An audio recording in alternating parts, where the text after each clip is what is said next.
viendo, Te ¿no? estoy escuchando, ahora te veo. Te escucho y te veo. ¿Cómo se va? Bien, bien, perfecto. ¿Qué tal, Edgardo? Bueno, te ¿Cómo va presento para eso? los amigos Bien. que se suman. Hoy vamos a hablar en vivo Ok. por la cuenta de la Fundación Club de la Libertad con Gustavo Forchione. Y el título de este vivo va a ser el futuro económico posible, ¿no?, de nuestra Argentina. Así que sin dudas es un tema muy amplio, muy interesante y que naturalmente nos preocupa a todos. Y me gustaría, pero antes de arrancar con este tema específico, me gustaría destacar que ha sido presidente del Partido Federal Nacional, ¿sí? Un tiempo, ¿no? Sí, sí. Sí, sí, sí. De 2008 a 2011, más o menos. El partido que era de Manrique, ¿no? Manrique, Fecina, Franco, Borrell y yo.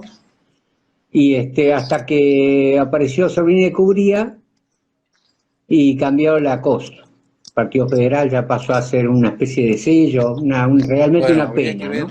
cómo... Cosas que ocurrían en esa época, ¿no? En esa semana, como Sí. para comentártelo así bien rápido, cayó la UCD, el PC, el Partido Obrero, el Partido Humanista, y nos empezaron a molestar a los que no podían acercar por fichas, que era el Partido Federal y al Partido Demócrata Cristiano, que siempre estuvo aliado al peronismo y en ese momento estaba medio alejado, entonces le intervinieron la presidencia, era una mujer la presidente.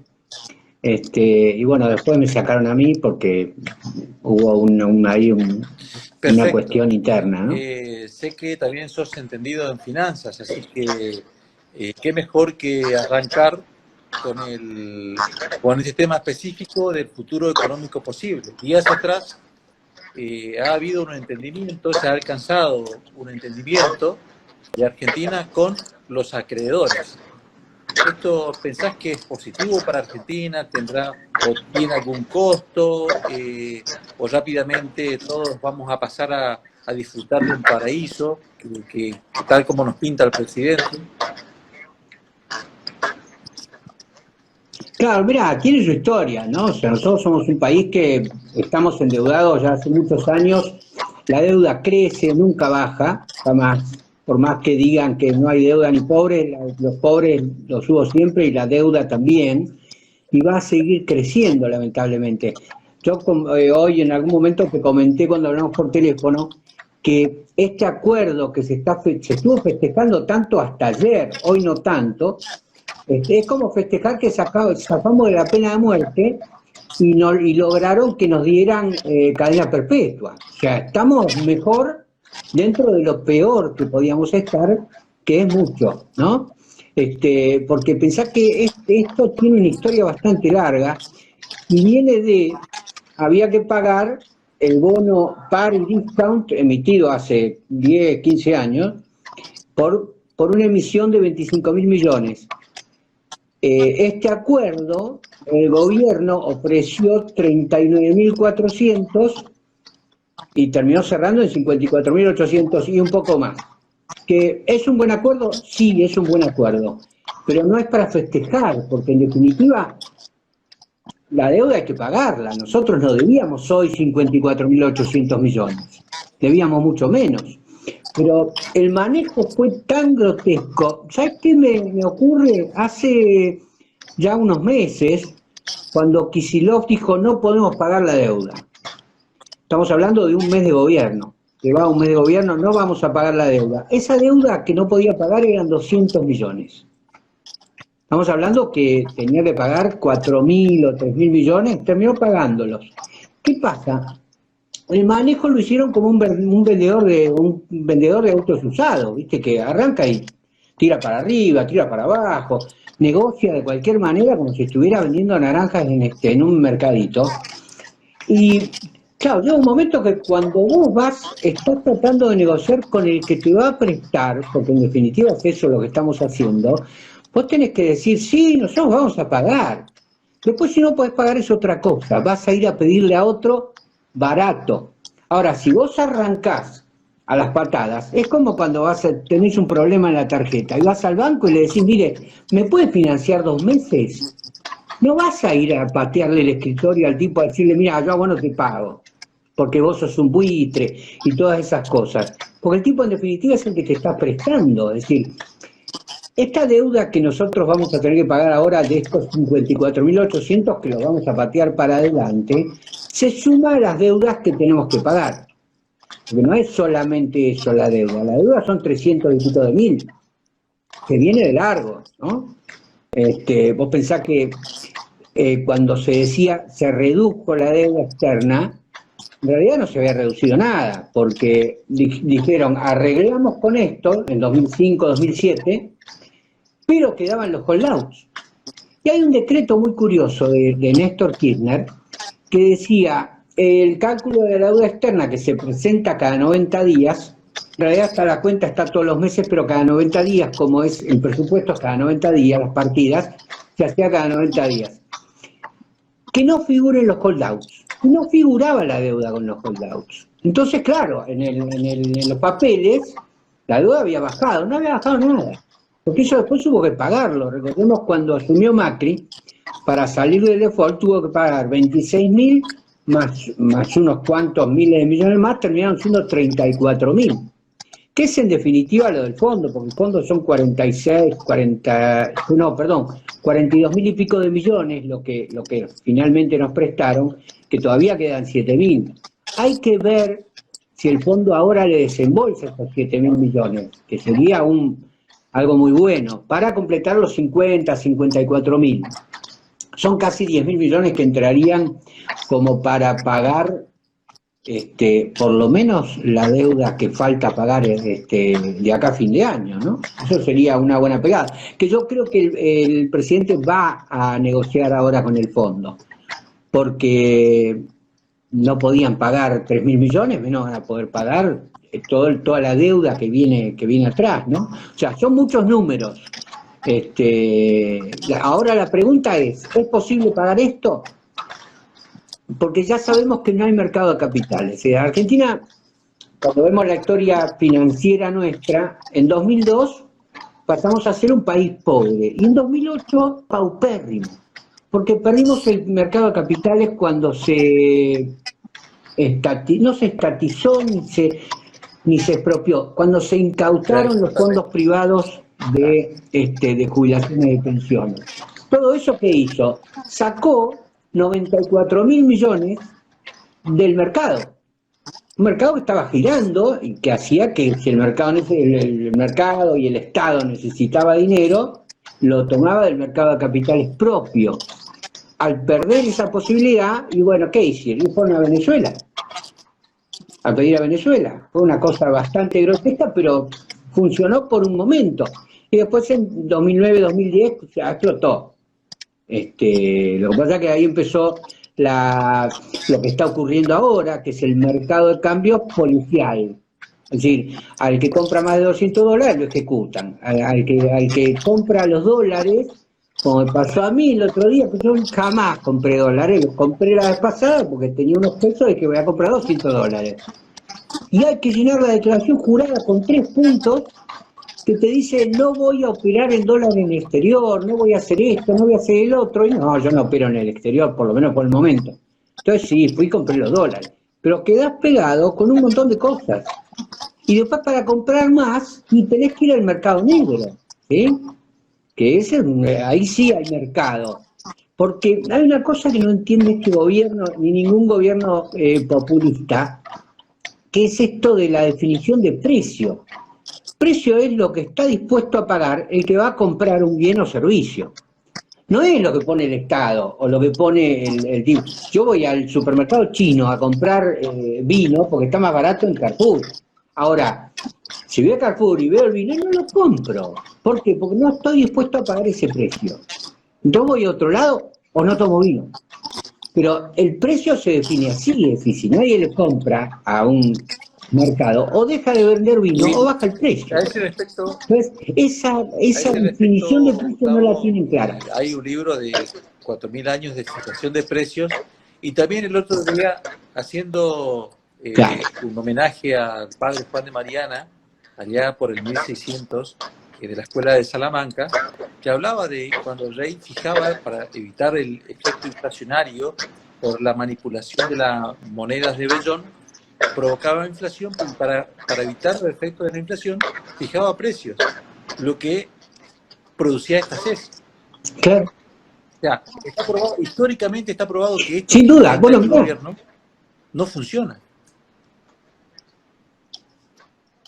no, claro, claro. Bueno, este gobierno lo que tiene y que probó durante su gestión anterior, porque es más o menos el mismo grupo, es esto de que no tiene mucha idea de que la riqueza la producen los privados y el Estado solo produce gasto, porque está para eso, no está en las misiones y funciones del Poder Ejecutivo llevar gente por el aire de un lado a otro, darle comunicaciones, ese tipo de cosas. Está brindarle los servicios básicos de defensa, seguridad, ¿cómo se llama? Educación, Relaciones exteriores, ese tipo de cosas. Claro, educación y salud son dos de las funciones del Estado que de eso pueden ser brindadas por podemos privado, hablar, pero vos no podés contratar un podemos ejército charlar privado.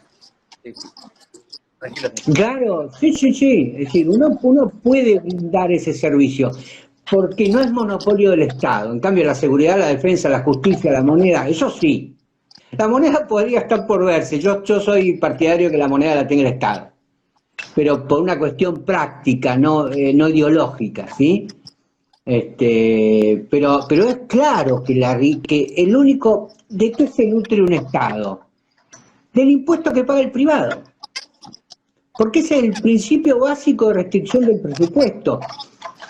Uno puede gastar solo lo que tiene y lo que le prestan. No hay otra posibilidad, eso es física. Salvo para Kicillof, ¿no? Que dice que no, podemos emitir, total. La emisión es una deuda, porque es un pasivo para el Estado contra el Banco Central. Si bien el Banco Central también es del Estado, cuando emite un billete el Estado, está diciendo, antes lo decía, ahora ya no, páguese al portador y a la vista la cantidad de 1, 2, 5, 10 mil pesos. En una época eran pesos fuertes, cuando lo decía. Pero es decir, es un pasivo para el Banco Central y activos para el que lo tiene, pero nunca para el Estado. El Estado siempre debe eso. Es lo que pasa ahora. Déficit fiscal en junio, 110.000 y pico de millones. En julio, 163.000. Es decir, estamos hablando del 50% más de un mes a otro. Eso es grave, porque ¿qué va a pasar en agosto? Está bien, ahora más o menos está reactivándose, pero con toda esta cosa policial de evitar, ahí que está apareciendo noticias, me estaban invitando a un video también Sí. ahora y no puedo. Así que bueno, es decir, son esas cosas que son principios económicos básicos que se aprenden en el primer año de la facultad y no los comprende el equipo económico actual. Yo el ministro actual lo escuché hablando y la teoría la tiene muy clara, pero en la práctica Hablando no la tiene. de equipo económico, este presidente dice que no cree en planes económicos, pero a través de Culfas, el ministro de la Producción, no así el ministro de Economía, que es Guzmán, están sacando varias medidas, más de 60, todas para mi modo de ver de contención y no de reactivación.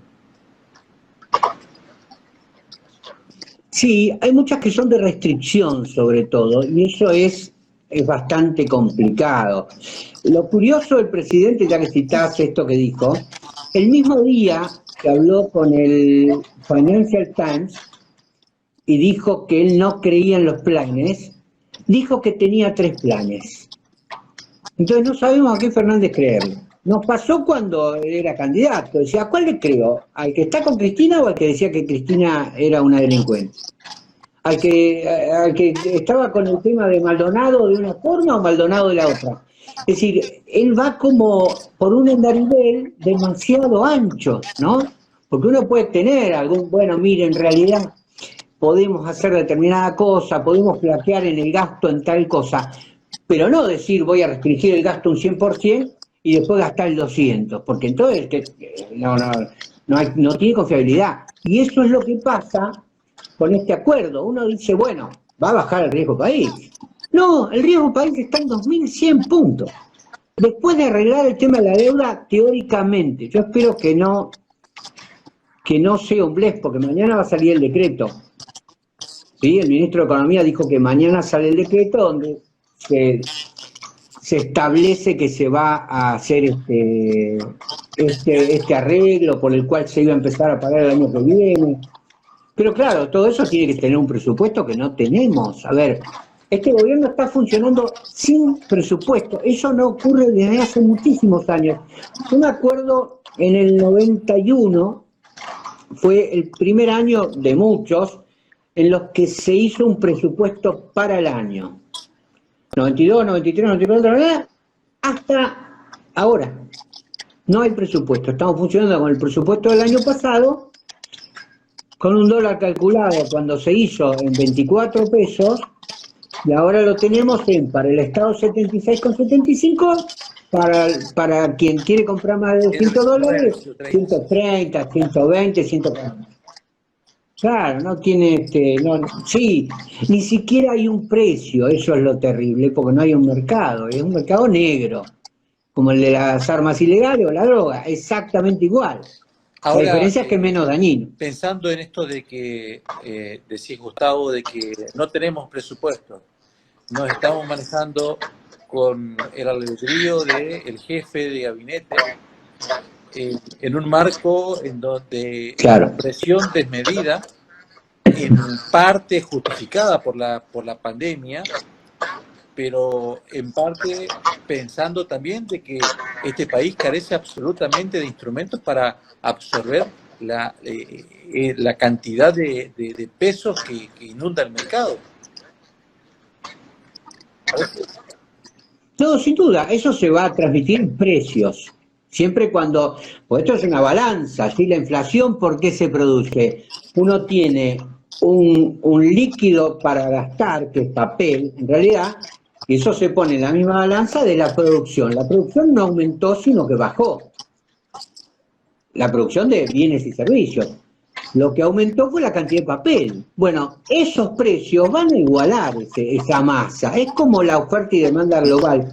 Que uno dice, bueno, es teoría, ¿sí? La oferta y demanda global son las cuentas nacionales, que es una construcción algebraica, ¿no? Tiene de un lado hay una cosa, del otro hay un igual en el medio. Importaciones, exportaciones, impuesto, gasto, etcétera. Todos los elementos que tiene el Estado y los privados. Cuando vos tocas una de un lado, se modifica el otro. Y si modificás muchas, se va a modificar mucho todo eso. Y lo mismo pasa con la inflación. Emitimos, y bueno, en algún momento hay que pagar más.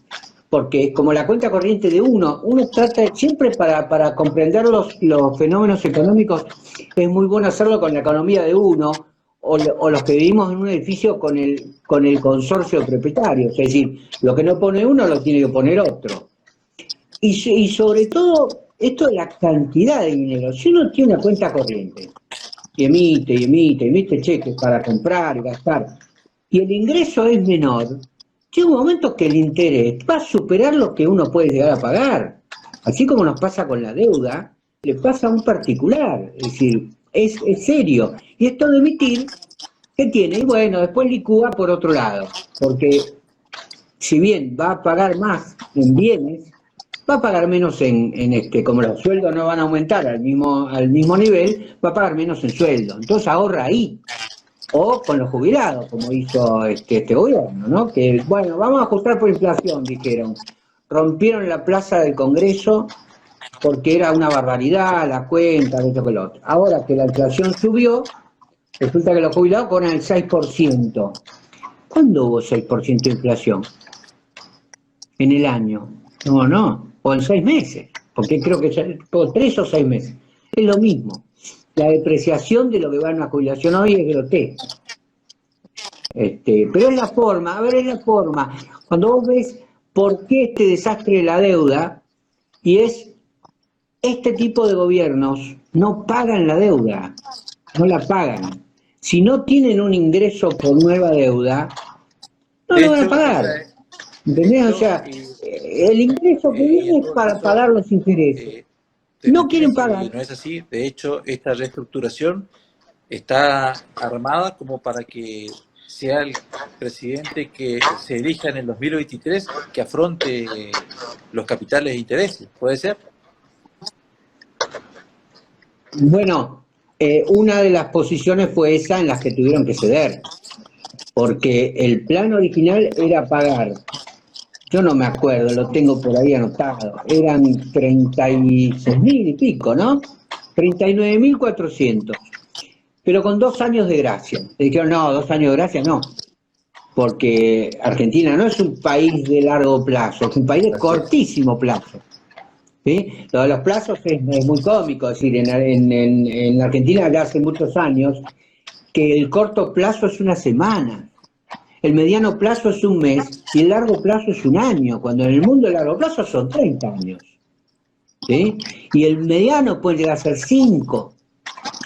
Acá es una semana. Entonces, claro, dice, lo pateamos 2 años. Saltaba a 2022 por ahí, bueno, al final tenemos unos mangos. Si no pagamos nada, teníamos un sobrante importante para solventar ese Hacer año. Y al año siguiente dejar un populismo este agujero año y enorme que pague el de que cuenta viene. externa. Ahora, Que pague que eh, viene, sí, sí. la pregunta, ¿este entendimiento, con todo lo que venimos hablando, tiene algún tipo de incidencia positiva en un clima de negocios que permita la reactivación privada, que las empresas puedan confiar nuevamente en venir a Argentina a invertir, a producir? Mirá, puede tener una incidencia positiva en las empresas que tienen capacidad de endeudarse afuera, porque su tasa va a bajar un poco, solamente. Es decir, una empresa pequeña, grande o mediana, pero con accionistas afuera y cuyas acciones pueden llegar a cotizar, bueno, las pequeñas obviamente no, pero pueden llegar a cotizar afuera, sí tendría un beneficio. Y esto, habiendo estado en el mercado durante algunos años, te puedo decir, la memoria del analista financiero es muy corta. Es decir, el tipo, vos le presentás un buen proyecto hoy, viene de Argentina, dentro de una semana, cuando el tipo leyó en el Financial Times que Argentina negoció la deuda en excelentes condiciones, el tipo dice hay que invertir en Argentina. Ahora, hay un terremoto en Tegucigalpa, el tipo vende, porque Latinoamérica es del Río Bravo para abajo. O sea, de México para abajo somos todos lo mismo. Entonces, cualquier problema nos viene mal. Pero una noticia positiva te puede llegar a hacer subir unos puntos.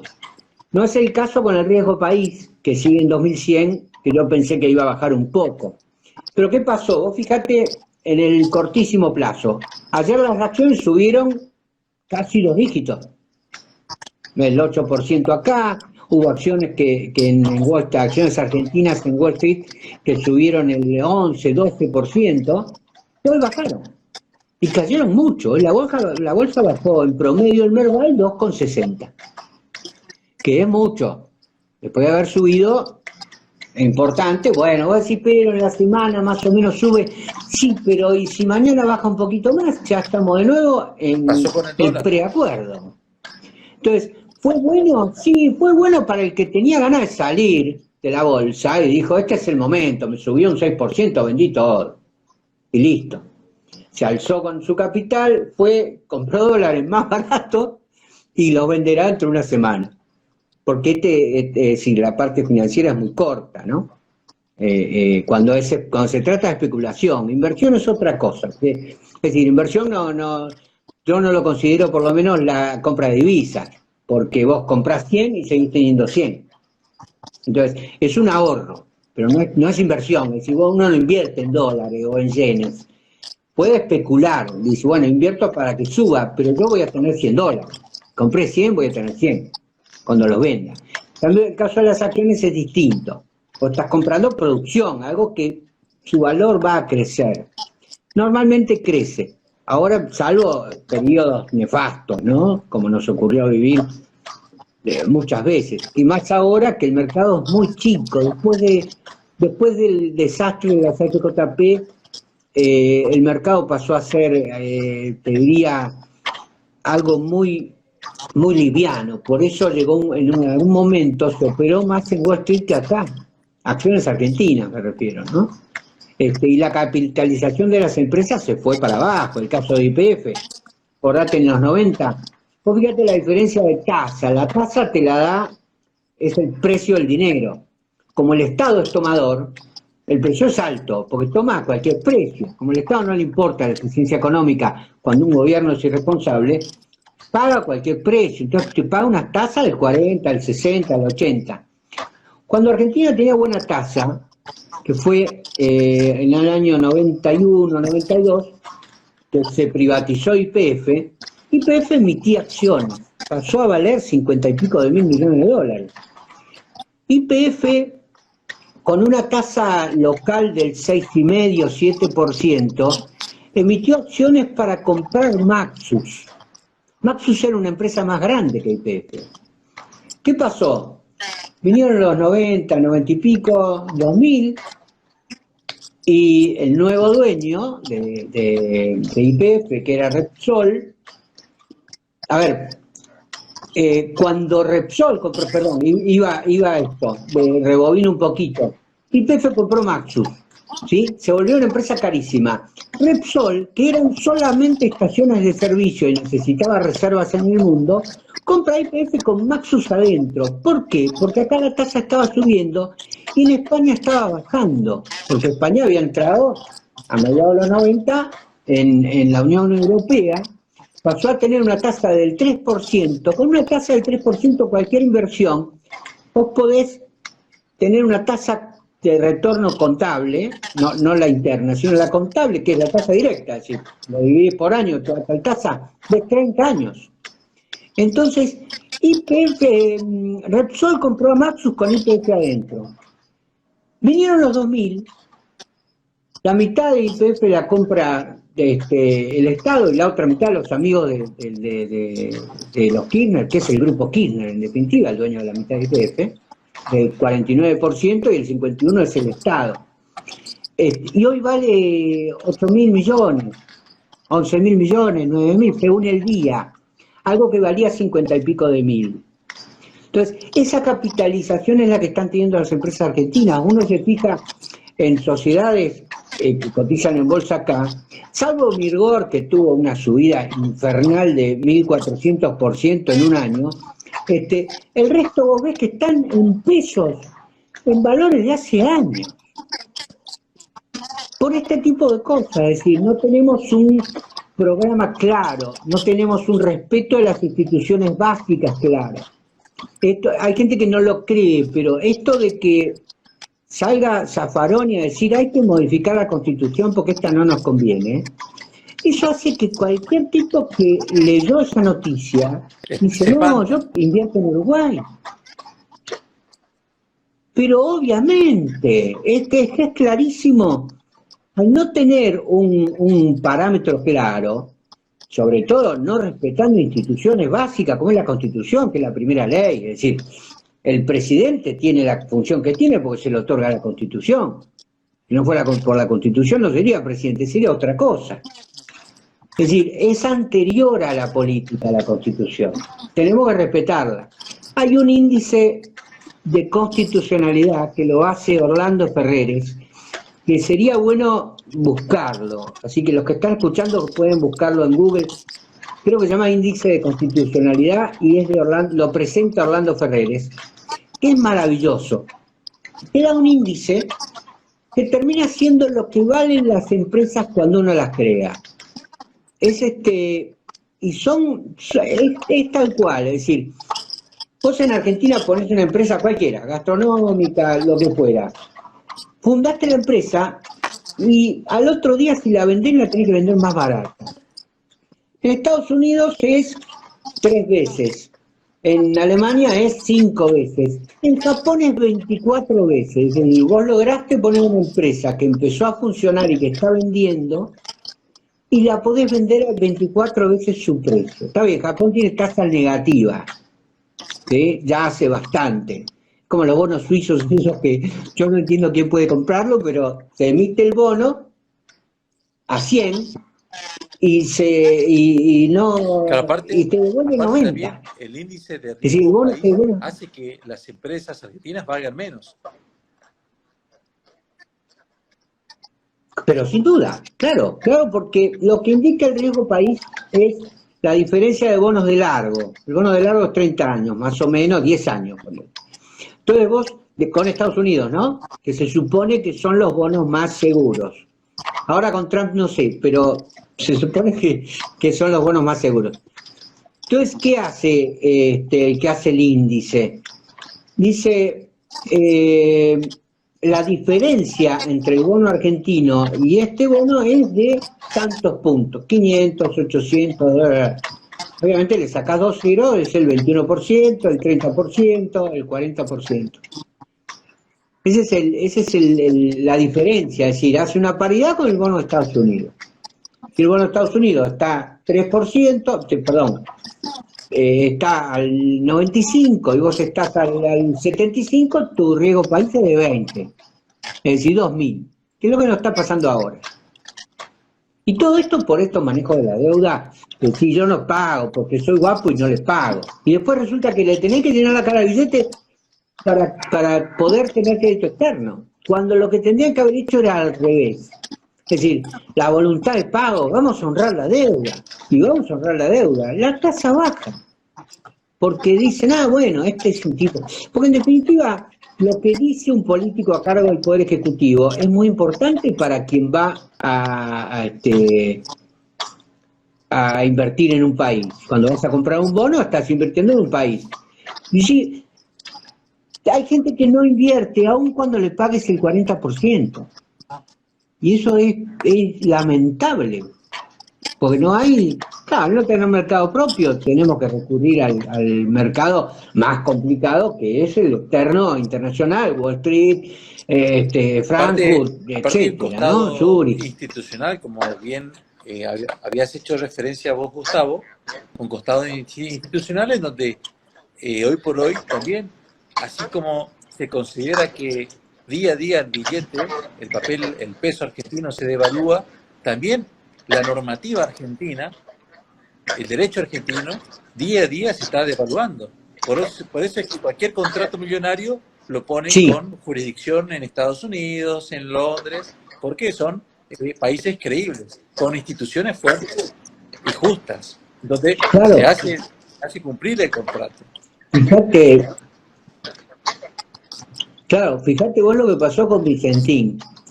Vicentín, ya en enero, Grabois publicó, porque esto parece que fuera hace 2 meses, no. En enero, cuando todavía no estaba en convocatoria, Grabois publicó un tweet que decía: tenemos que quedarnos con Vicentín, hay que expropiarla porque la soberanía alimentaria, toda esa cosa. Soberanía es la capacidad de legislar y que te hagan caso. No tiene nada que ver con darle de comer a la gente, nada que ver, es otra cosa totalmente distinta. Pero bueno, le faltó el diccionario, ¿no? Entonces es algo importante. La propiedad es una institución. Los derechos humanos. ¿Cuáles son los derechos humanos? El primero, la vida. El segundo, la libertad. El tercero, el trabajo y el producto de tu trabajo, que es la propiedad. Y se terminó. Y el No hay profesor más. escocés Bueno, están lo fallando los agrega derechos un humanos. cuarto, que es el derecho a la búsqueda de la propia felicidad. O sea, cada individuo busca satisfacer sus necesidades. En Claro. el sentido de que, Sí, no es no es necesario que mensurable. el Estado esté como un papá dándole todo al individuo. Cada uno es responsable de su vida. De hecho, cada cual trabajamos y Sin queremos duda. que el fruto de nuestro esfuerzo no sea, no nos confisque el Estado.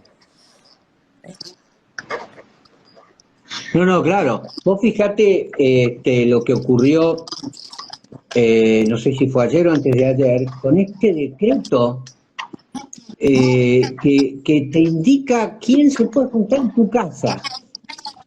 A ver, uno dice, bueno, pero ¿sabés qué pasa? Que si se junta la gente se muere.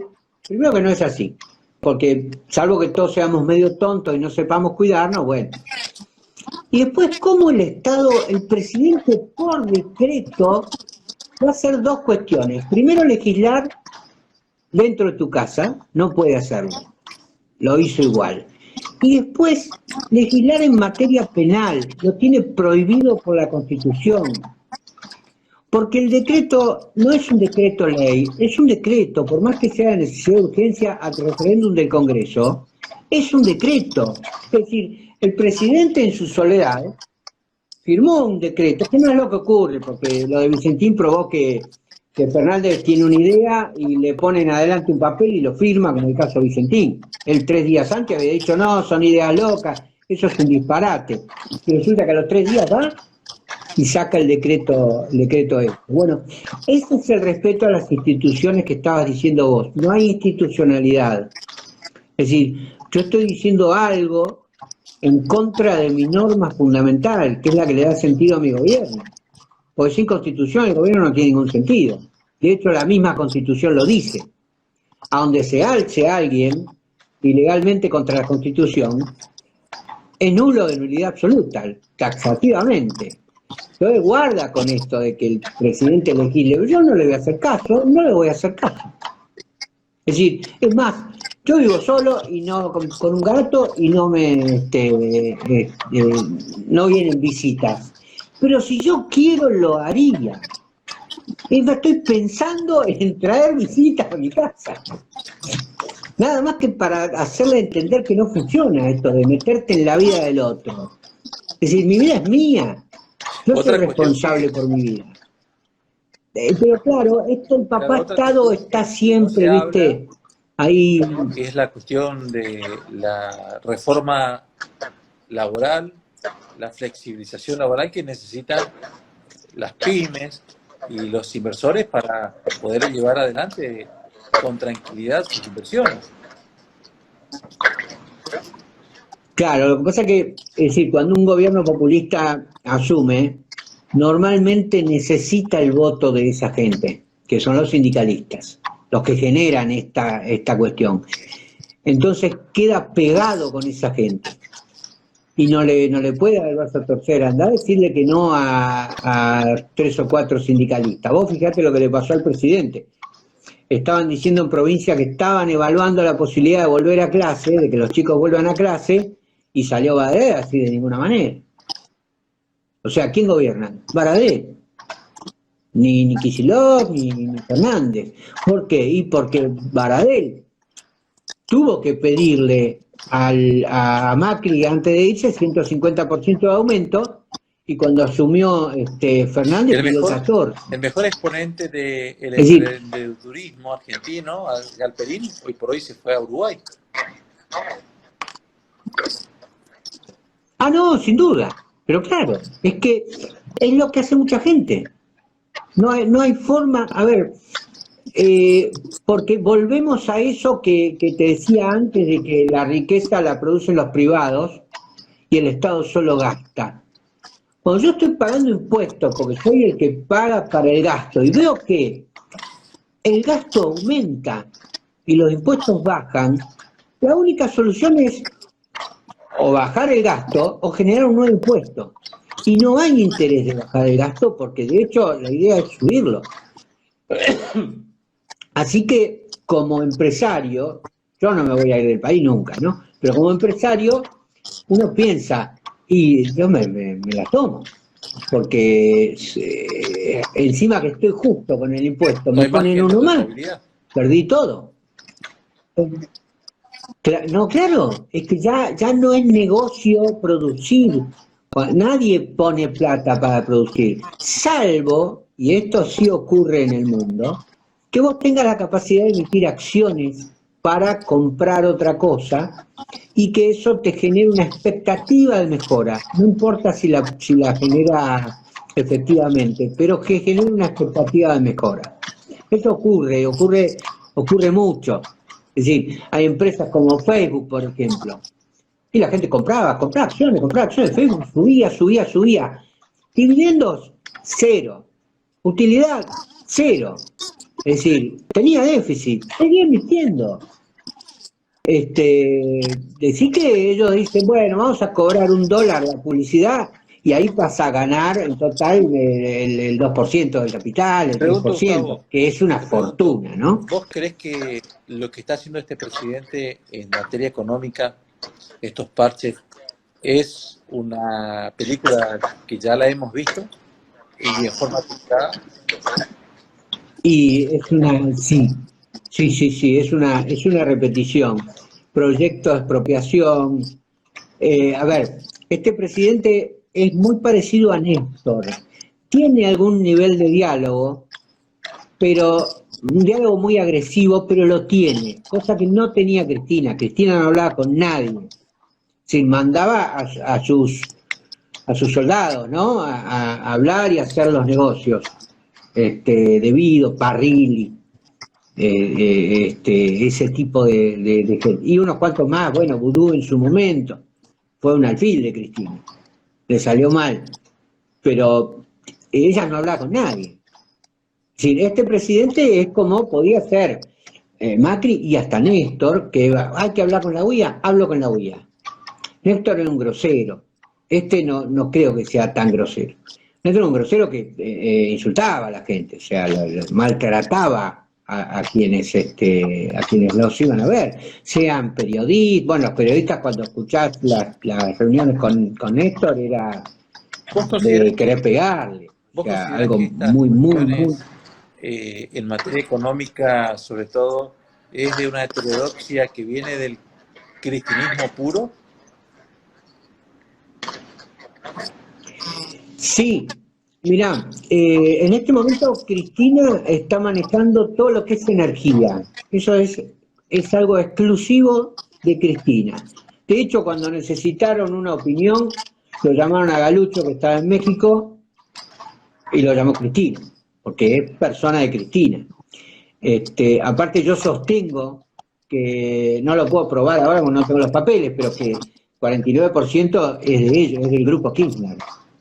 Así como son los hoteles, los casinos de Cristóbal López, la ex Oil, todos esos negocios, sumale YPF y alguna que otra empresa más. Porque el origen de los fondos es desconocido, y el origen desconocido todos sabemos que también está, ¿no? O sea, mucho dinero que le sirvió para hacerse de ese capital. Es decir, que ella está manejando eso, ella fue la que le dijo a Fernández negociar la deuda, porque también ahí está el tema del juicio de YPF que hay que pagarlo, y hay que ver quién es el dueño. Porque acordate que eso que vale 3.500 millones de dólares, que ya fallaron en contra de Argentina por 3.500 millones, ese contrato costó 16 millones, comprado creo que en 2009 o 2010, durante el gobierno de Cristina, por alguien, porque ahora lo tiene un fondo que tiene sus inversores, y que no va a revelar quién es el dueño. Es algo, es medio raro, Otra ¿no? pregunta y Porque ni en casi Estados Unidos... siempre la formulo, y si bien yo creo que podés tener un destino en lo político, ¿considerás que el electorado argentino está absorbiendo o está tomando conciencia y dimensión de que este socialismo que está desde hace mucho tiempo instalado en Argentina no responde y no da soluciones, y podría en un futuro cercano ver la posibilidad o las opciones liberales y optar por esas opciones liberales? Mirá, como expresión de deseo te digo que sí, pero no, yo lamentablemente hay una parte muy grande del electorado y cada vez más grande que no relaciona la causa-efecto. ¿A qué voy con esto? Con causa-efecto es yo voto a un inoperante, a un populista, pero ¿qué pasa? Con tal de... a ver, el populismo es un sentido de pertenencia, ¿sí? La persona pertenece si canta una marchita, hace determinada señal, como misa, como el católico, la señal de la cruz, el ave del peronismo, o otra señal en la Alemania nazi o en cualquier movimiento populista, hasta en los comunistas, ¿sí? Y está el cántico, el credo. El credo implica seguir a rajatabla determinada cosa, y hay gente que lo cree. Por ejemplo, Nisman se suicidó, la RAM no existe, ISIS no existe, todo ese tipo de cosas, es decir, son cosas que hay que creer para formar parte de eso, y también votar. Entonces, yo voto, ese domingo gano yo, canto la marchita, y al día siguiente estoy insultando al gobierno porque no tengo para comer. Pero el domingo estaba feliz. Bueno, eso ocurre acá y ocurrió en muchos lugares del mundo, ¿no? Donde a ver, Filipinas es el caso típico con, ¿cómo se llamaba esta mujer? Que era la mujer del presidente, que después fue presidente, se tuvo que exiliar a Estados Unidos porque descubrió que había robado $1.000 millones, a los 10 años volvió y fue elegida diputada. Imelda Marcos. ¿Sí? Marcos creo que se había muerto, no sé qué, y ella asumió. Y después robó tanto que se tuvo que escapar. Cuando volvió la votaron y le dijeron, está bien, no salió primera ni segunda, pero fue elegida diputada, es decir, hay mucha gente la votó. Evidentemente el desafío es enorme en cuanto a la batalla cultural y enseñar a la gente de que solamente trabajando y con el propio esfuerzo puede salir adelante un país. Sin duda, mirá, el trabajo, ¿sabes qué es? Machacar y machacar y machacar, de que la persona tiene que ser libre porque es la única forma de ser una persona digna. Y eso hay que explicárselo a quien es víctima del síndrome de Estocolmo. Es decir, el tipo que elige a ese, está feliz, aunque la pase peor. Y eso no es el 20%, ese es el 50%. Es decir, lo que pasó acá fue, Cristina necesita impunidad porque va presa, es decir, con un gobierno que no sea del signo de ella, le daba presa, porque es obvio. Es decir, no me acuerdo quién fue el que escribió, un famoso que dice, yo le diría, si fuera abogado de Cristina, le diría, con 11 procesos, o no me acuerdo si eran 9 causas en curso y 11 procesos más, por lo menos en unos te van a invocar, ¿sí? Es decir, no hay posibilidad de que no vaya presa, o de por lo menos que no quede detenida y que pierda su posibilidad de ser funcionaria, ¿no? Porque todos son crímenes contra el erario. Es decir, vos alguien que tiene un crimen contra él, no podés poner de diputado, senador, son crímenes contra la propiedad privada de cada uno de los argentinos. Contra el pueblo. Son crímenes contra el pueblo. Mirá lo que le pasó a Ceausescu. A Ceausescu le descubrieron un afano y lo mataron el día, le hicieron un juicio sumarísimo ahí, los que estaban ahí. Y Gustavo, lo liquidaron a él y a la mujer. Habida cuenta del tiempo, te pido una reflexión acerca de lo que vos quieras y un mensaje que para los amigos que están presentes ahora y también los que nos puedan ver por YouTube.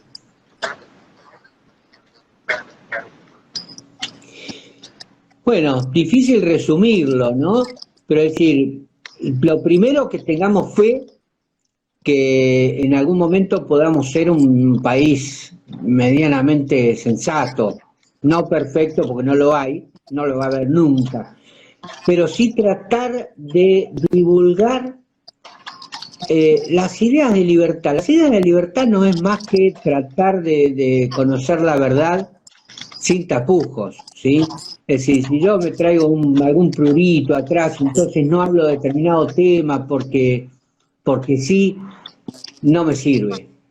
Es decir, la libertad te hará libre, lo dijeron muchos, no solo San Martín, sino muchos, y creo que es cierto. Es decir, la única forma de ser feliz es sentirse libre. Y sentirse libre es un trabajo bastante importante, porque es asumir que tenemos un problema, ¿sí? Y que lo vamos a tener siempre. Y divulgar estas cuestiones para que la gente lo entienda bien. Sí, cuando veamos a alguno, no callarnos la boca, porque es la típica, ¿viste? No, de religión y de política no se habla. Yo he ido a ámbitos de amigos, familiares, que es terrible, y es, no, por favor, de eso no hable. Pero acaban de decir que tal, no lo diga, por más que sea evidente, porque el que está ahí no solo no lo cree, sino que está pensando que lo estás agrediendo a él. Entonces, sí, hablar, y bueno, y si uno se enoja, que se enoja, ¿viste? Porque el silencio de los buenos, ¿sí? No me acuerdo cómo termina la frase, pero hace que ganen los malos, que tengan potestad, que tengan poder, que se les crea, y eso es lo serio, ¿entendés? Si cuando uno puede escribir algo y volver a escribirlo y soslayarlo y tenerlo siempre presente, está escribiendo la verdad. Bueno, Gustavo Forgione, ha sido un placer charlar contigo. Este diálogo Pero el placer fue mío. podemos repetir en el canal de YouTube de la Fundación Club de la Libertad, y invitarlos a los participantes para el día de mañana a las 21 vamos a tener otro video. Un gran abrazo, Gustavo. Muchas gracias. Un abrazo, Edgardo, y saludos a todos los del Club de la Libertad. Abrazo.